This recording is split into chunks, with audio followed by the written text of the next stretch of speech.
Və başqa üçüncü rəyə görə, üçüncü məşhur rəyə görə ümumiyyətlə tövhidi varsa, kəlmə-i şəhadəti varsa, ömründə namaz qılmayıbsa da belə yenə müsəlmandır. Yəni yenə təkfir olunmur, ancaq ki böyük günah sahibidir. Yəni o hal üzrə ölərsə təhlükəli bir haldır. Allah Subhanahu taala Quran-ı Kərimdə deyir ki, vay o namaz qılanların halına ki, onlar namazlarında səhlənkardırlar. Yəni namazlarında səhlənkar olmaq nə deməkdir? Necə ki Sa'd radiyallahu anhu deyir, yəni o kəslər ki, namazları vaxtından gecikdirərlər. Yəni, vay da cəhənnəmdə bir dərənin adıdır. Yəni, namazı vaxtından gecikdir. Yəni, 5 vaxt namaz qılan bir kəs üçün namazı vaxtından gecikdirmək insanın cəhənnəmə düşməyinə səbəbdirsə, subhanallah, gör, ümumiyyətlə namaz qılmayan halı necədir. Başqa ayədə Allah subhanallah buyurur ki, sizi səqər cəhənnəminə salan nədir? Onlar da deyəcəklər ki, biz ümumiyyətlə namaz qılanlardan deyildik. Yəni, namaz tərk eləmək çox əzəmətli bir günahdır. Yəni, zinadan da, adam öldürməkdən də, içki içməkdən də, yəni ağlına gələn bütün böyük günahlardan böyükdür.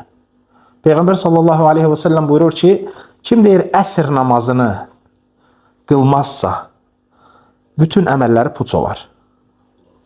Yəni, bir kəs bilərəkdən, yəni əsr namazının vaxtı girdi, mən əsr namazı, məsələn, kimsə bilərəkdən əsr namazını məğribə qədər qılmır, həmin gün elədiyi bütün əməlləri puç olur. Həmin gün olsun sədəqə verib, məscidə gedib, Quran oxuyub, oruç tutub, neyniyib, bütün o əməllər savabı getdi. Yəni, subhanallah, çox təhlükəli bir şeydir. Başqa bir hədisdə Peyğəmbər sallallahu aleyhi və səlləm deyir ki, kim əsr namazını itirən bir kimsənin misalı, ailəsini və mal dövlətini itirən bir kəsin misalıdır. Subhanallah, yəni kim əsr namazını itirərsə, sanki ailəsini və var dövlətini itirib. Yəni, o qədər önəmlidir. Burada, subhanallah, yəni bir namazdan söhbət gedir. Və başqa bir hədisdə Peyğəmbər sallallahu aleyhi və səlləm buyurur ki, deyir, kim bilə-bilə, hədisin əvvəl deyir, فَلَا تَتُرْكَنَّ صَلَاةً مَكْتُوبَةً مُتَعَمِّدًا, deyir ki, Allahın sənə yazdığı bir vacib namazı buraxma. Kim bilə-bilə bir vacib namazı tərk eləyərsə, Allahın qoruması ondan uzaqlaşar. Yəni, bilə-bilə bir vacib namazı tərk eləmək səbəbdir ki, insan Allahın qorumasından uzaqlaşır. Ümumiyyətlə, namazı tərk eləməyə bir üzür yoxdur. Yəni, namaz elə ibadətdir ki, başqa ibadətlərdə üzür var. Məsələn, xəstəsən, oruç tuta bilmirsən, əvəzinə kəffarə verirsən. Ümumiyyətlə, imkanın yoxdur kəffarə belə verməyə, kəffarə belə vermirsən. Çünki Allah subhanallah insanı gücü satmayan bir şeylə yükləmir. Məsələn, imkanın yoxdur həccə getməyə, həccə getmirsən, sənə artıq vacib deyil. İmkanın yoxdur ümrə eləməyə, ümrə eləmirsən, sənə artıq vacib deyil. İmkanın yoxdur zəkat verməyə, zəkat vermirsən, sənə artıq vacib deyil və s. Amma namaz belə deyil. Namazda xəstəsən, ayaq üstə dura bilmirsənsə, oturub qılırsan. Oturub qıla bilmirsənsə, uzanıb qılırsan. Və s. Yəni, namaz mövzusunda üzür yoxdur. 2 dənə üzür var, şəri. Birincisi, yəni, insan unudur. Məsələn, zöhr namazının vaxtı girdi, unutmusan. Bir də əsr namazının vaxtı çatır, yadına düşür ki, zöhrü qılmamısan. O zaman Peyğəmbər sallallahu aleyhi və səlləm deyir ki, kim unudarsa, xatırlayan kimi qılsın. Yəni, yadına düşən kimi zöhrü qılırsan. Bu artıq üzürdür, çünki unuttun. İkinci şəri üzür, yatıb qalmısan. Burada hansı yatıb qalmaqdan söhbət gedir? Yəni, səbəblərdən tutub yatıb qalmısan. Məsələn, indi fəcr namazını, məsələn, axşam yatırsan, səbəblərdən tutursan, budilnik qoyursan, nə bilim, evdəkilərə deyirsən, səni oyatsın, başqa səbəblərdən tutursan və s. ki, namaza oyanasan. Bütün səbəblərdən tutunsa, oyana bilmədiysə, o zaman bu özürdür inşallah, oyanan kimi qılırsan. Yox, əgər səbəblərdən tutub yatırsansa, bu artıq sən namazı bilərəkdən tərk eləyən hökmündəsən. Ümumiyyətlə, alimlər deyir ki, bir insanın qəlbinin daşlaşmasının ən böyük əlaməti odur ki, yəni, fəcr namazına oyanmamaq niyyətindən yatır. Yəni, bir kəs o niyyətlə yatır ki, mən sabah fəcr namazına oyanmayacam. Yəni, bu insanın qəlbinin daşlaşmasının ən böyük əlamətidir. Subhanallah, görürsən, məsələn, işi saat 7-dədir, misal üçün, yay vaxtı fəcr namazı biraz tez olur. Deyir, fəcrə durub yatmaq, sonra işə gedə bilməyəcəm, elə birbaşa duranda qəzasını qılıb gedərəm, misal üçün. Yəni, subhanallah, bu qəlb daşlaşmasının ən böyük əlamətidir ki, insan fəcr namazına durmamaq niyyətindən yatsın. Başqa bir hədisdə Peyğəmbər sallallahu aleyhi və səlləm deyir ki, münafiqlərə ən ağır gələn 2 namazdır. Sübh namazıyla İşə namazı. Ömər radiyallahu anhu buyurur ki, məşhur sözdür, deyir, namazı tərk edənin İslamdan bir payı yoxdur. Və başqa bir rivayətdə Əbu Hüreyrə radiyallahu anhu deyir ki, Peyğəmbər sallallahu aleyhi və səlləmin səhabələri namazdan başqa heç bir əməlin tərk olunmasını küfür saymırdılar. Yəni Peyğəmbər sallallahu aleyhi və səlləmin səhabələri namazdan başqa heç bir əməlin tərk olunmasını küfür saymırdılar. Və İbn Həzm rahimehullah deyir ki, şirkdən sonra ən böyük günah namazı vaxtı çıxana qədər tərk eləməkdir və bir də haqsız olaraq bir mömin qulu öldürməkdir. Yəni Allaha şərik qoşmaqdan sonra ən böyük günah namazı vaxtı çıxana qədər gecikdirməkdir və bir də mömin bir kimsəni öldürməkdir.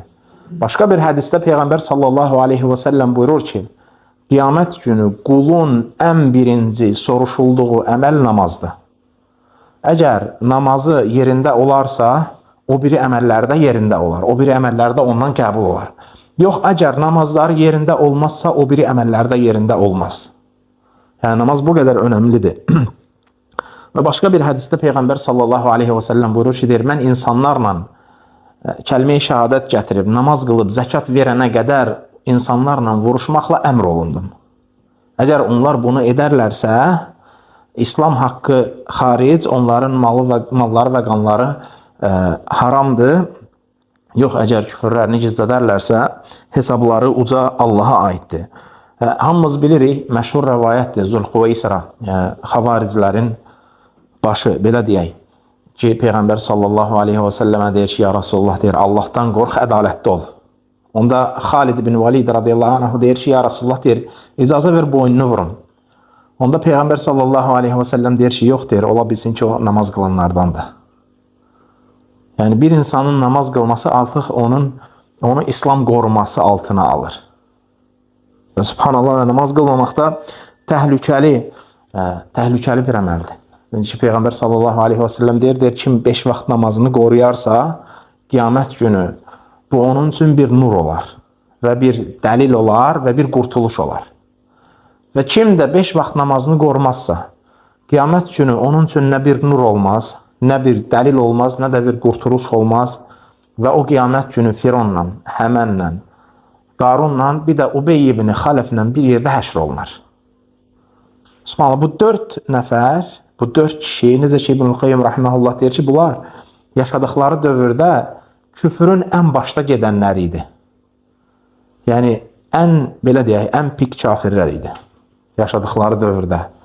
Firon, hamımız bilirik. İbn Qayyim rahimehullah deyir, hədisə belə şərh verərək deyir ki, kimin deyir, sultanlığı, taxt tacı onu namazdan yayındırarsa, o Fironla bir yerdə həşr olunar. Kim də namazını ticarətinə görə itirərsə, Ubey ibn Xaleflə bir yerdə həşr olunar. Kim də namazını tutduğu vəzifədən dolayı itirərsə, Həmənlə bir yerdə həşr olunar. Kim də namazını puldan dolayı tərk eləyərsə, Qarunla bir yerdə həşr olunar.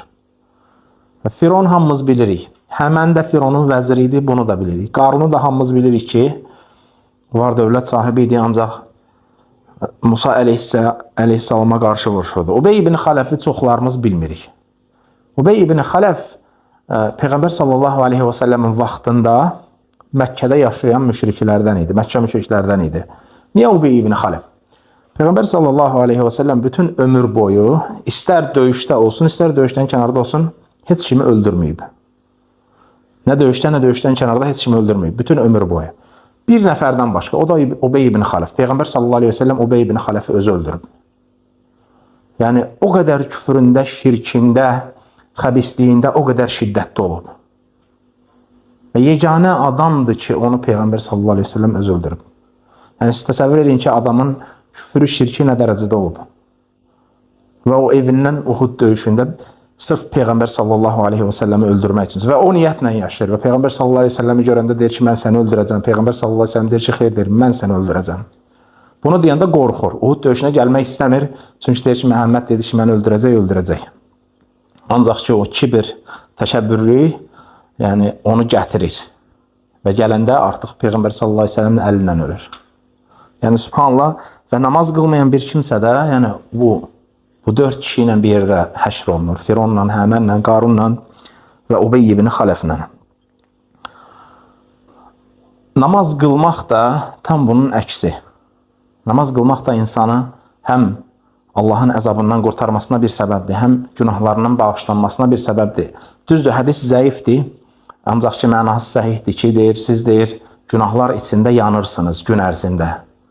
Ta ki, zöhr namazının vaxtı gəlinə qədər zöhrü qılırsınız və günahlarınız bağışlanır. Sonra yenə günah içində yanırsınız, əsrin vaxtı gəlinə qədər əsri qılırsınız, günahlar bağışlanır. Və bu cürdə bütün namazlar arası. Və başqa bir hədisdə Peyğəmbər sallallahu aleyhi və səlləm buyurur ki, qul namaza durduğu zaman onun bütün günahları başının üstünə gətirirlər. Və hər dəfə ruku və səcdə elədikcə o günahlar tökülər. Yəni, subhanallah, bu da ruku və səcdəni uzatmağın fəzilətindən. Yəni, insan hər dəfə rukuda olanda, səcdədə olanda onun günahları onun üstündən tökülür. Və başqa bir hədisdə Peyğəmbər sallallahu aleyhi və səlləm deyir ki, sizlərdən birinin evinin qarşısında bir çay axarsa, o da həmin çayda gündə 5 dəfə yuyunarsa, onun günahlarından bir şey qalarmı? Səhabələr deyir ki, xeyr ya Rasulullah, Peyğəmbər sallallahu aleyhi və səlləm buyurur ki, 5 vaxt namaz qılmaq da elədir ki, günahları yuyub aparır. Və subhanallah, hər bir müsəlman namazında güclü olmalıdır. Namazına əhəmiyyət verməlidir. Övladlarına namaz öyrətməlidir. Çünki bu önəmli bir şeydir. Yəni, görürsən, insan dünyanın arxasınca qaçır, ticarətinin arxasınca qaçır, övladının dərsindən maraqlanır, işinlə və s. Ancaq ki, namaz qalır qıraqda, hansısı ki, bu daha önəmlidir. Yəni, bu dünya deyil. Məsələn, dünya odur ki, 50 il, 60 il, 70 il yaxşı pis dolanırsan və salam, öldün, getdin. Ancaq ki, bu axirət məsələsi, daha ciddi bir məsələdir. Yəni, əbədi cəhənnəm və yaxud da əbədi cənnət. Necə ki, Allah subhanahu taala Quran-ı Kərimdə deyir, fəriqun fil cənnə və fəriqun fil səir. Deyir ki, bir qrup insanlar cəhənnəmdə olacaq, bir qrup insanları da cənnətdə. Necə ki, Peyğəmbər sallallahu aleyhi ve sellem deyir, qiyamət gün deyir, ölüm deyir, qoyun şəklində və yaxud da heyvan şəklində gətirilib, cəhənnəmlə cənnət arasında kəsiləcək, yəni öldürüləcək və deyiləcək ki, cənnət əhli siz burada əbədi qalırsınız, sizə ölüm yoxdur və cəhənnəm əhli siz də burada əbədi qalırsınız və sizə ölüm yoxdur. Və subhanallah, bu çox ciddi bir məsələdir. Yəni, məsələ 60-70 il çətinlik məsələsi deyil. Məsələ, yəni bir əbədi cəhənnəmdə qalmaq və yaxud da oradan qurtulmaq məsələsidir.